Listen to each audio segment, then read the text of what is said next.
नमस्कार दोस्तों, मेरा नाम बलवीर है और आप सबका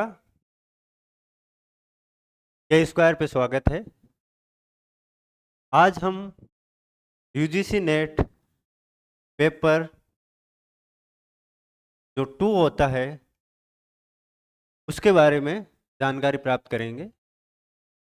पहले इसके सिलेबस के बारे में जानेंगे, फिर उसके बाद हम जानेंगे कि कौन सी चीज़ या कौन सा टॉपिक कहाँ से कवर करना है, कौन सी बुक्स रेफर करनी है, कहाँ से अपने को नोट मिलेंगे और किस तरीके से पढ़ना है और स्मार्ट स्टडी कैसे की जाए कि कम से कम समय में आप नेट क्लियर कर सको।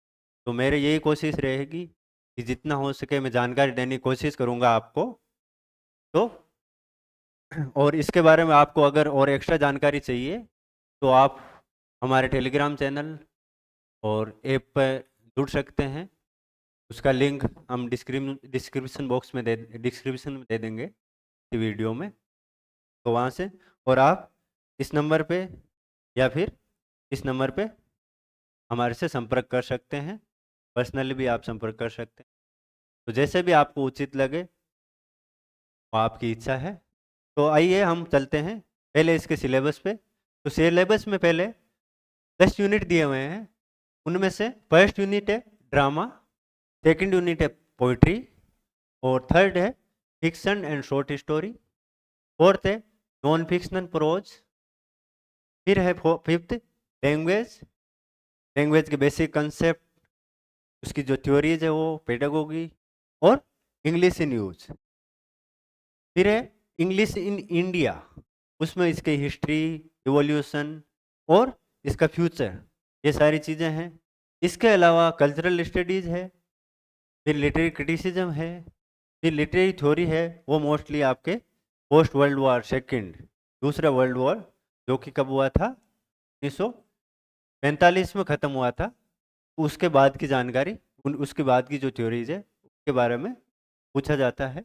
उसके अलावा रिसर्च मेथड और मटेरियल्स जो कि इंग्लिश में अवेलेबल है, या फिर जो रिसर्च करने के लिए कौन कौन सी मेथड्स यूज होती है और मटेरियल्स कैसे यूज लेना है, डेटा कलेक्शन कैसे करना है, वो सारी चीज़ें हैं। उनसे रिलेटेड भी क्वेश्चंस आते हैं। तो इन सब के बारे में हम आज कहाँ से पढ़े, कैसे पढ़े, वो सारा जानने की कोशिश करेंगे। तो आइए हम चलते हैं। फिर मैं आगे ये बताना चाहूँगा कि जैसे यहाँ सिलेबस में पहले जो 4 यूनिट है वहाँ drama, poetry, fiction and short story और नॉन फिक्शन प्रोज ये दे रखा है। लेकिन हम जब पढ़ेंगे तो इस तरीके से नहीं पढ़ेंगे। मेरा सजेशन है कि आपको ये जो मैंने अपनी तैयारी के दौरान अपने एक्सपीरियंस से जो बनाया है उस हिसाब से हमें नेट की तैयारी करनी चाहिए और ये ज़्यादा इफ़ेक्टिव है जहाँ तक मेरा मानना है। और बहुत सारे स्टूडेंट्स को इसका फ़ायदा भी हुआ है जो मेरे से पढ़े हैं या जिन्होंने मेरे से सजेशंस, बहुत सारों ने नेट और जेआरएफ क्लियर किया है और मैंने खुद ने फर्स्ट अटेम्प्ट में जेआरएफ क्लियर किया है यही पैटर्न फॉलो करके। तो इसमें जो सबसे इम्पोर्टेंट टॉपिक है वो है ब्रिटिश लिटरेचर।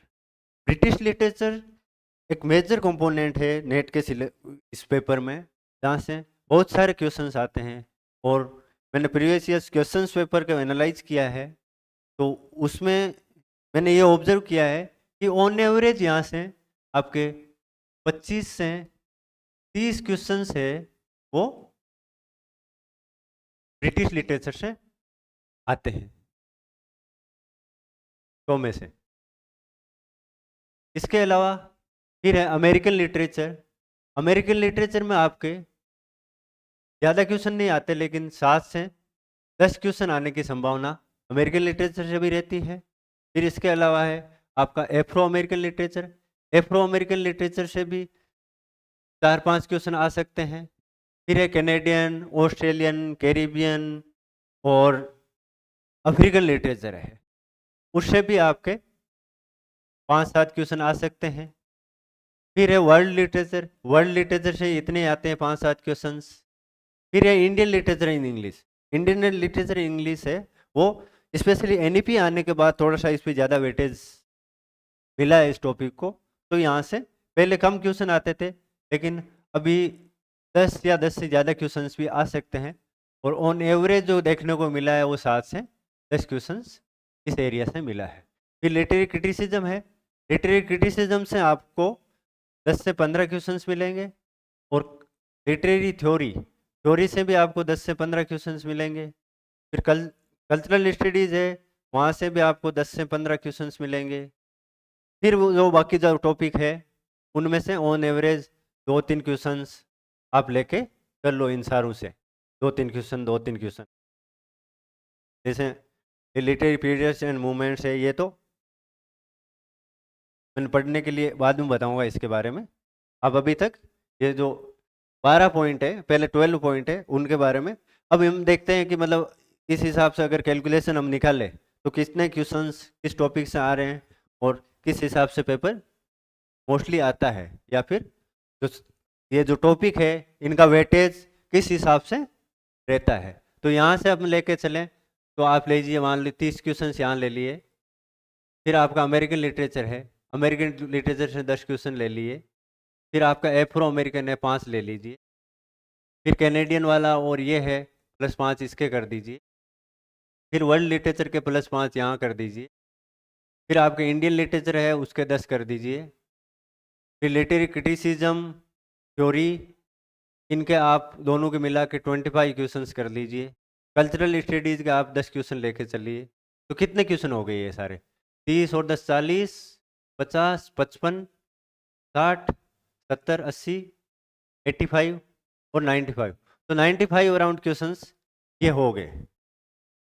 बाकी इनमें से थोड़ा बहुत कम ज़्यादा होके ये जो क्वेश्चंस है वो ऑन एवरेज यहाँ से आ जाएंगे। तो टोटल अपने 90 क्वेश्चंस इस एरिया से आते हैं, प्लस 10 क्वेश्चंस आते हैं जो कि कॉम्प्रिहेंशन से रिलेटेड आते हैं। तो ऐसे करके पूरा पेपर है। तो इससे मेरे कहने का मतलब, ये समझाने का मतलब ये है कि आप जब पढ़ रहे हो तो आपको कौन से टॉपिक पे कितना डीप जाना है और कितने डिटेल में पढ़ना है, यह आपको ध्यान होना बहुत ज़रूरी है। क्योंकि जो इंग्लिश लिटरेचर का जो नेट का सिलेबस है वो बहुत वास्ट है और सारे टॉपिक्स डिटेल में जाके सारे राइटर्स के बारे में, सारे जो लिटरेचर्स है उनके बारे में जानकारी प्राप्त करना ऑलमोस्ट इम्पॉसिबल है। तो आपको थोड़ा स्मार्टली देखना पड़ेगा कि कौन से टॉपिक पे कितना इम्पोर्टेंस दिया जाना चाहिए। तो मैं ये सजेस्ट करूँगा, पहले ब्रिटिश लिटरेचर सबसे इम्पोर्टेंट है, क्योंकि जैसे मैंने बताया 30 क्वेश्चंस अराउंड यहाँ से कवर होंगे आपके। उसके अलावा जो इम्पोर्टेंट है वो है ये 3। इन 3 से आपके ऑन एवरेज 35 से 40 क्वेश्चन यहाँ से बनेंगे। तो एक बार आप बाकी को छोड़ दीजिए, फिर इंडियन ले लीजिए। इंडियन के 10 क्वेश्चन आप लेके चलिए। तो 30 और 10 40, और यहाँ पे आप 30 ले लीजिए इसके। ये हो गया आपके 70 क्वेश्चंस। तो अराउंड 70% जो आपका है सिलेबस वो इन्हीं में कवर हो जाता है घूम फिर के। तो ये जो टॉपिक है British literature, literary criticism and theory, literary ये कल्चरल स्टडीज और इंडियन लिटरेचर इन इंग्लिश, इन पे आपको अच्छे से पढ़ना है, इनको अच्छे से पढ़ना है। और बाकी जो है उनको प्रीवियस ईयर्स क्वेश्चंस पेपर देखो, उनके चारों ऑप्शंस देखो। उन ऑप्शंस में जिन वर्क्स के बारे में या जिन राइटर्स के बारे में पूछा गया है उनके बारे में आप थोड़ा सा डिटेल में पढ़ो। तो वहीं से आपका जो यहाँ से जो क्वेश्चंस आते हैं बाकी जो टॉपिक्स हैं उनमें से, वहाँ से आपका अराउंड 70 to 80% जो चीज़ें हैं वो कवर हो जाएगी आपकी। और जो रिमेनिंग जो 20% है वो आप कैसे भी कर लो, वो बाहर से आएगी। तो ये कोशिश मत करो कि मेरे को 100% पढ़ना है, 100% तैयारी होगी, हर टॉपिक को मतलब पूरा एकदम वैसे करना है। जो टॉपिक जितना इंपॉर्टेंट है उसको उतना ही टाइम दीजिए और उसको उसी हिसाब से पढ़िए। तो आप ये बोल सकते हो सर हमें कैसे पता कौन सा टॉपिक क्या इंपॉर्टेंट है? अब ब्रिटिश लिटरेचर आपने बता दिया, ब्रिटिश लिटरेचर तो बहुत बड़ा है, अब इसमें से कौन सा राइटर इंपॉर्टेंट है, कौन सी बुक इंपॉर्टेंट है, कौन सा पीरियड है वो इम्पोर्टेंट है, कहाँ पे कितना फोकस करें, कैसे जाने आप। तो इसके लिए मैं आपके लिए हमेशा हाजिर हूँ। आप मेरे से कभी भी कांटेक्ट कर सकते हो और आपको मैं कोर्स भी ऑफर कर रहा हूँ। उस कोर्स के दौरान भी मैं बताता रहूँगा, जैसे जैसे पढ़ाऊँगा कि कौन से टॉपिक से कैसे क्वेश्चंस आते हैं, कैसे क्वेश्चंस आए हैं, कौन से टॉपिक को कितना डिटेल में पढ़ना है, ये सारी चीज़ें हम कवर करते रहेंगे। तो अब बेसिकली मैं यहाँ आपको कुछ बुक्स के बारे में जानकारी देना चाहूँगा कि कौन कौन सी बुक्स है जिनको आप रेफर कर सकते हो अगर आप नोट्स या किसी कोचिंग से नहीं पढ़ना चाह रहे हो, खुद से पढ़ना चाह रहे हो। तो सबसे इम्पोर्टेंट है कि आपको ऑथेंटिक बुक्स मिलना बहुत ज़रूरी है। और उन बुक्स में कौन सी बुक ज़्यादा इंपॉर्टेंट है नेट के पर्सपेक्टिव से, कौन सी बुक ज़्यादा पर्सपेक्टिव आपकी अंडरस्टैंडिंग डेवलप करने की पर्सपेक्टिव से, तो वो सारे हम जानकारी आगे लेंगे। तो आगे जैसे बुक के बारे में चलते हैं, तो सबसे इम्पोर्टेंट बुक है वो ये है, glossary of literary terms by M H. Abrams. आप में से ज़्यादातर लोगों के पास ये होगी, और जिनके पास नहीं है तो मैं आपसे हाथ जोड़ के विनती करता हूँ कि प्लीज़ ये बुक तो ज़रूर खरीदिए, क्योंकि इस बुक के बिना मैं नहीं मानता कि लिटरेचर का कोई भी स्टूडेंट है उसके बेसिक्स क्लियर हो पाएंगे। हालांकि थोड़ी सी लैंग्वेज इसकी हार्ड पड़ती है जो बिगनर्स हैं उनके लिए, लेकिन अगर ढंग से पढ़ोगे, धीरे धीरे पढ़ोगे, रेफरेंस बुक है तो उसके हिसाब से आप पढ़ोगे तो कुछ समय के साथ आप इसके साथ फेमिलियर हो जाओगे और ये आपके लिए बहुत हेल्पफुल होगी। इनफैक्ट ये ऐसे मान लो इंग्लिश लिटरेचर वालों के लिए क्या है, गीता है, या फिर आप कह दीजिए इसको बाइबल कह दीजिए। तो आप रोज इस बुक को पढ़ो, तो ये सबसे इम्पोर्टेंट बुक है। फिर ये इन्हीं लिटरेरी टर्म्स के लिए कुछ टर्म्स है जो थोड़ी सी समझने में कठिन होती है, हार्ड होती है, उनको समझने के लिए आप ये दूसरी बुक है, dictionary of literary terms and literary theory, जो कि पेंगुइन की है, आप इसको रेफर कर सकते हो। फिर ये ऑक्सफोर्ड की है डिक्शनरी ऑफ लिटरेरी टर्म्स, इसको रेफर कर सकते हो। तो ये सारी, ये 3 बुक है, 3 बुक मोर देन इनफ होगी आपके लिटरेरी टर्म्स और ये जो बेसिक जो कंसेप्ट समझने के लिए। मेन ये बुक है, इसको समझने के लिए ये जो 2 बुक है इनकी आप हेल्प ले सकते हैं। फिर मैंने जैसे बताया था आपको ब्रिटिश लिटरेचर, ब्रिटिश लिटरेचर में अगर आपको कुछ नहीं पता है, आप बिल्कुल बिगनर हो, तो आप शॉर्ट हिस्ट्री के लिए ये बुक रेफर कर सकते हो, ए short history of English literature. किसकी है? I for Ivan. यहाँ आपको क्लियर नहीं दिख रहा होगा, I for, I for Evans. ये बहुत शॉर्ट बुक है, आप इसको रेफर कर सकते हो। इसके अलावा और भी बुक मैंने यहाँ दे रखी है, short history of English literature, ये प्रमोद के नेयर की है, इसको रेफर कर सकते हो आप अगर इंडियन ऑथर का पढ़ना चाहते हो तो। फिर इसके अलावा रूटलेज की जो है ये भी बहुत अच्छी बुक है, इसमें आपको ज़्यादा जानकारी नहीं मिलेगी लेकिन आपकी अंडरस्टैंडिंग डेवलप होगी। इसमें डिस्क्रिप्टिव जानकारी ज़्यादा दी गई है, मतलब कुछ वर्क को डीपली एनालाइज किया हुआ है, कुछ जो मूवमेंट्स है, जो पीरियड्स है, उनके बारे में कल्चरल और हिस्टोरिकल बैकग्राउंड अच्छे से दिया हुआ है। तो बेसिक कंसेप्ट क्लियर करने के लिए आपके लिए और सब्जेक्टिव अंडरस्टैंडिंग डेवलप करने के लिए ये जो बुक है वो सबसे इम्पोर्टेंट है, स्पेशली ब्रिटिश लिटरेचर के लिए। और आजकल जैसे पीएससीज में, जैसे हरियाणा की जो पीएससी है उसमें, तमिलनाडु में, इसमें आजकल सब्जेक्टिव भी टेस्ट है होते हैं। तो ये सब्जेक्टिव टेस्ट क्लियर करने के लिए आपके लिए ये बुक मस्ट है, इसको ज़रूर पढ़िए आप। अगर आपने नेट क्लियर भी कर रखी है और आप हरियाणा के लिए तैयारी कर रहे हो या फिर तमिलनाडु वाले के लिए या फिर जहाँ पे भी आपके सब्जेक्टिव टेस्ट होता है उसके लिए आप तैयारी कर रहे हो, तो इस बुक को ज़रूर रेफर कीजिए। रूटलेज की बहुत अच्छी बुक है। इसके अलावा विलियम जे लॉन्ग की बुक है, ये भी लगभग सभी ने नाम सुन रखा होगा आपने। फिर है ए short history of English literature, ये किसी प्रमोद के नेयर की अगेन। इसके अलावा एक ये बुक है, ये बहुत अच्छी बुक है, ये जो बिगनर्स है उनके लिए अच्छी बुक है। इसमें ज़्यादा डिटेल नहीं दी हुई है लेकिन आपको एक आइडिया हो जाएगा कि कौन कौन से ऑथर्स कौन से एरा में थे, कौन से ऑथर ज़्यादा इम्पोर्टेंट है, उनके कौन से वर्क्स ज़्यादा इम्पोर्टेंट है, ये बेसिक जानकारी आपको इस बुक से मिलेगी। इसके अलावा और भी बुक है, लेकिन मैं इतनी रेफर करना चाहूँगा। तो इसमें आप अगर जानना चाहते हो तो मैं तो ये बुक रिकमेंड करूँगा कि मैंने खुद ने ये पढ़ी है और मेरे लिए बहुत लाभदायक हुई है ये। इसके अलावा मैंने रूटलेज पढ़ी है, आई फॉर इवांस पढ़ी है और प्रमोद के नहर पढ़ी है, तो ये सारी पढ़ी है। लेकिन आप अगर शुरुआती दौर में हो तो पहले ये बुक पढ़िए, इसके बाद रूटलेज पढ़ लिए और फिर आपको अगर टाइम मिल रहा है तो दूसरी बुक आप रेफर कर सकते हैं। फिर अमेरिकन लिटरेचर के लिए brief history of American literature है रिचर्ड ग्रे की, इसको आप रेफर कर सकते हैं। तो ये तो आपका अमेरिकन और ब्रिटिश लिटरेचर, ये तो थोड़े मेजर टॉपिक है। तो इनके लिए बुक्स भी अवेलेबल है। बाकी जैसे आप अफ्रीकन, एफ्रो अमेरिकन और ऑस्ट्रेलियन, कैनेडियन, वर्ल्ड लिटरेचर, इनके लिए बुक्स मुश्किल ही मिल पाती है और ऐसी मेरी जानकारी में बुक्स नहीं है जहाँ पे आपको एक जगह सारी जानकारी मिल जाए। इसके लिए आपको नेट के जो PYQs है, नेट के PYQs है, उनकी हेल्प लेनी पड़ेगी। उनमें जैसे मान लो ये क्वेश्चन दे रखा है, इसमें फिर जैसे मान लो 4 ऑप्शन दे रखे हैं, 4 ऑप्शन दे रखे हैं आपको,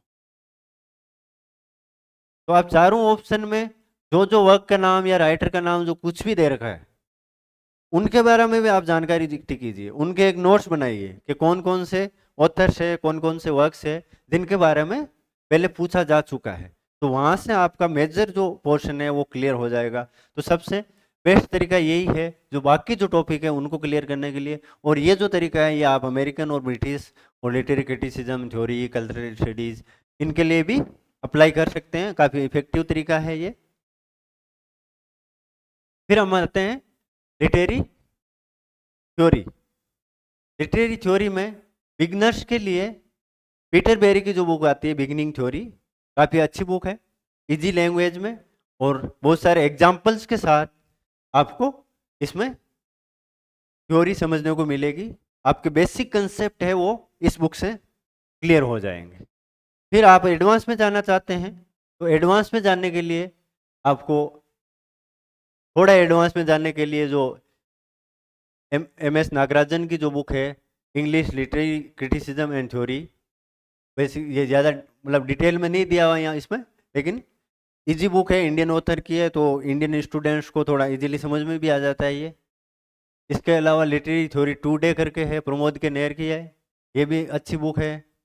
इसके अलावा contemporary literary and cultural theory है, ये भी प्रमोद के नेर की है, ये भी अच्छी बुक है, इनको आप रेफर कर सकते हैं। और फिर और भी आपको एडवांस या कुछ अच्छे से पढ़ना है तो ये बुक है, ये सबसे इम्पोर्टेंट बुक है। मैंने तो खाली ये एक बुक पढ़ी है और ये पढ़ने के बाद मेरे को जब दूसरी बुक्स पढ़ी तो मेरे को ये महसूस हुआ कि इस बार उनमें कुछ नहीं है, किसी में इसी का कुछ पोर्शन है, किसी में दूसरा पोर्शन है। ये एक बुक है जो आपकी जो लिटरेरी क्रिटिसिज्म और जो थ्योरी का जो पोर्शन है, मेनली जो लिटरेरी क्रिटिसिज्म है उसकी जो अगर आपको थोरो अंडरस्टैंडिंग डेवलप करनी है, सब्जेक्टिव अंडरस्टैंडिंग डेवलप करनी है, हाँ हो सकता है नेट में यहाँ से डायरेक्ट ज़्यादा क्वेश्चन ना आए, लेकिन नेट में भी आजकल ऑब्जेक्टिव नॉलेज से ज़्यादा आपका सब्जेक्टिव नॉलेज है वो टेस्ट किया जाता है। ऑप्शन ऐसे आते हैं कि कंफ्यूजिंग लगते हैं कि ये भी सही है वो भी सही है। तो अगर आपकी अंडरस्टैंडिंग अच्छे से है, बेसिक कंसेप्ट आपके क्लियर है, तो आप उन क्वेश्चन को अटेम्प्ट कर सकते हैं। तो इसके लिए ये बुक रिकमेंड करूंगा मैं, history of literary criticism, MR हबीब की है। अब इसका आप शॉर्ट वर्जन पढ़ना चाह रहे हो तो इसके शॉर्ट वर्जन ये है, ये काफ़ी बड़ी बुक है, अराउंड ये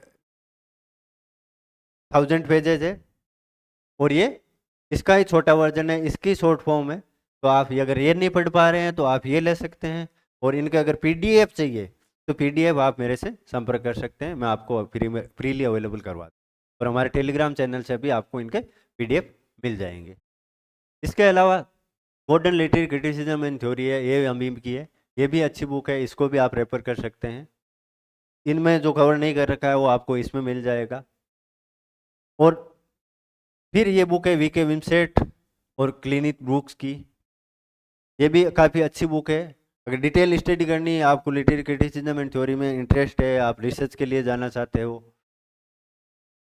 तो इस बुक को आप रेफर कर सकते हैं। अब इसके अलावा और जो बुक है, ये जो बुक है क्रिटिकल थ्योरी सिंस प्लेटो, एजार्ड एडम की। इस बुक में आपको क्या मिलेगा, जो कलेक्शन मिलेगा किसका, एसेज का, एसेज का कलेक्शन है। तो प्लेटो से लेके इवन आपके डिकंस्ट्रक्शन तक, पोस्ट स्ट्रक्चरलिज्म तक, इसमें जो इंपॉर्टेंट एसेज है उन, वो ओरिजिनल एसेज का कलेक्शन है इसमें। तो अगर आप किसी ओरिजिनल एसे को पढ़ना चाह रहे हो, और सबसे बेस्ट, अगर लंबे टाइम में आपको लिटरेचर की अंडरस्टैंडिंग डेवलप करनी है और आप रियली लिटरेचर में इंटरेस्टेड हो, आप स्कॉलर बनना चाहते हो, आप प्रोफेसर बनना चाहते हो, आप रिसर्च करना चाहते हो, तो आपको ये बुक रेफर करना चाहिए। आपको जो ओरिजिनल टेक्स्ट है वो पढ़ना चाहिए, और वो सारे जो इम्पोर्टेंट जो एसेज है, जो नॉन फिक्शन है, वो आपको इस एक बुक में मिल जाएगा। पीटर ईगल्टन की भी ये बुक है, ये भी काफ़ी अच्छी बुक है, थ्योरी टुडे। फिर शॉर्ट में अगर थ्योरी पढ़नी है तो literary theory very short introduction है जोनाथन कूलर का, ऑक्सफोर्ड की है ये भी काफ़ी अच्छी बुक है, शॉर्ट बुक है ये, 150 पेज की बुक है, तो आप आराम से इसको पढ़ सकते हो, काफ़ी अच्छे से इसमें थ्योरी समझा रखा है। तो पीटर बेरी के साथ अगर बिगनिंग में आप थ्योरी की कुछ अंडरस्टैंडिंग डेवलप करना चाह रहे हो, तो आप इस बुक को रेफर कर सकते हो। और कल्चरल स्टडीज़ के लिए आपके एक ग्राफिक गाइड है, जिसमें ग्राफ और चित्र, कार्टून, इनके माध्यम से आपको समझाने की कोशिश की गई है कि कल्चरल थ्योरीज क्या है, कौन कौन सी थ्योरीज है, उनके बेसिक क्या कंसेप्ट है, क्या उनके आइडियाज़ है, और कौन कौन से थ्योरिस्ट और ये है उसमें, उनमें क्या डिफरेंस है। तो ये सारी चीज़ें, ये बहुत अच्छी बुक है अंडरस्टैंडिंग डेवलप करने के लिए। इसके बाद आप नेक्स्ट स्टेप में कल्चरल थ्योरीज पे जा सकते हो, अदर बुक्स रेफर कर सकते हो, नोट्स से पढ़ सकते हो, खुद के नोट्स भी बना सकते हो। तो ये सारी चीज़ें हैं। तो अब मैंने आपको ब्रिटिश लिटरेचर के बारे में बुक्स बता दी, अमेरिकन के बारे में बता दी, लिटरेरी क्रिटिसिज्म की बता दी, लिटरेरी थ्योरी की बता दी, और कल्चरल स्टडीज़ की मैंने आपको बुक बता दी। और बाकी कल्चरल स्टडीज़ की सिस्टमेटिक बुक मार्केट में कम ही अवेलेबल है, आपको खुद के नोट्स बनाने पड़ेंगे, या फिर आप किसी के नोट्स को रेफर कर सकते हो, जो अच्छे नोट्स हो, थोड़ा डिस्क्रिप्टिव हो, जिसमें आपको अच्छे से समझा रखा हो, तो वो आप अपने हिसाब से देख सकते हैं। और आप हमारे नोट्स को भी रेफर कर सकते हो, आपको अगर अच्छा लगे तो। तो जल्दी आपको ऐप पे अवेलेबल हो जाएंगे, हमारी ऐप पे, जिसका लिंक है आपको डिस्क्रिप्शन बॉक्स में मिल जाएगा। अब आगे चलते हैं इंडियन लिटरेचर के लिए। तो इंडियन राइटिंग इन इंग्लिश है श्रीनिवास अयंगर की, काफ़ी थिक बुक है, काफ़ी बड़ी बुक है ये, और इसमें आपको 90s 80s से पहले के जो इंडियन राइटर्स हैं उनके बारे में ही जानकारी मिलेगी, लेकिन बहुत डिटेल में दी गई है। अगर इस बुक को आप एक बार ढंग से पढ़ लिए और नोट्स बना लिए, तो फिर उन राइटर से रिलेटेड या उन वर्क से रिलेटेड जो इसमें मेंशन्ड है, अगर कहीं क्वेश्चन आएगा तो आपका क्वेश्चन गलत नहीं होगा। एक बार आपको मेहनत पढ़नी पड़ेगी, लेकिन उसके बाद में आप हमेशा थैंकफुल रहोगे खुद के लिए भी और अयंगर के लिए भी, कि ये बुक उन्होंने लिखी और आपने पढ़ी। तो काफ़ी अच्छी बुक है, इंडियन लिटरेचर के लिए बहुत अच्छी बुक है ये। इसके अलावा ये बुक भी काफ़ी अच्छी है, history of Indian literature in English, और ये बुक है जो साहित्य अकादमी द्वारा पब्लिश्ड है, history of Indian English literature, जो कि M.K. नायक की है। ये सस्ती बुक है, आपको ये साहित्य अकादमी से भी मिल जाएगी, ऑनलाइन भी मिल जाएगी, तो इसको आराम से खरीद सकते हो। एटलीस्ट ये बुक और ये बुक तो आप खरीद के रखिए, इनको तो ज़रूर पढ़िएगा। तो यही सारी बुक्स है जो मैं आपको रेफर करना चाहूँगा। अब जैसे मैंने यहाँ पे आपको बहुत सारी बुक्स बता दी, अराउंड 25 to 30 बुक्स होगी जो यहाँ पे मैंने आपको सजेस्ट कर दी। और इन 25 to 30 बुक्स में आपका कवर क्या क्या हो रहा है, आपका कवर हो रहा है एक तो British British literature, American literature, इसके अलावा लिटरेरी थ्योरी, लिटरेरी क्रिटिसिज्म, फिर है आपका कल्चरल स्टडीज,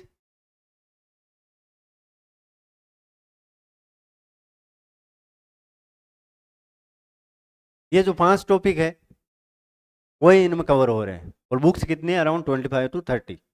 अब इन बुक में क्या है कि आपको काफ़ी डिटेल में चीज़ें मिलेगी, काफ़ी सारी मिलेगी। एक बुक में जो मिलेगी वो दूसरी बुक में नहीं मिलेगी। कुछ चीज़ें जो सारी बुक में कॉमन भी मिलेगी, कुछ एक्स्ट्रा भी मिलेगी। तो ऐसे करके फिर सारी बुक पढ़ के आपको नोट्स बनाने पड़ेंगे खुद को।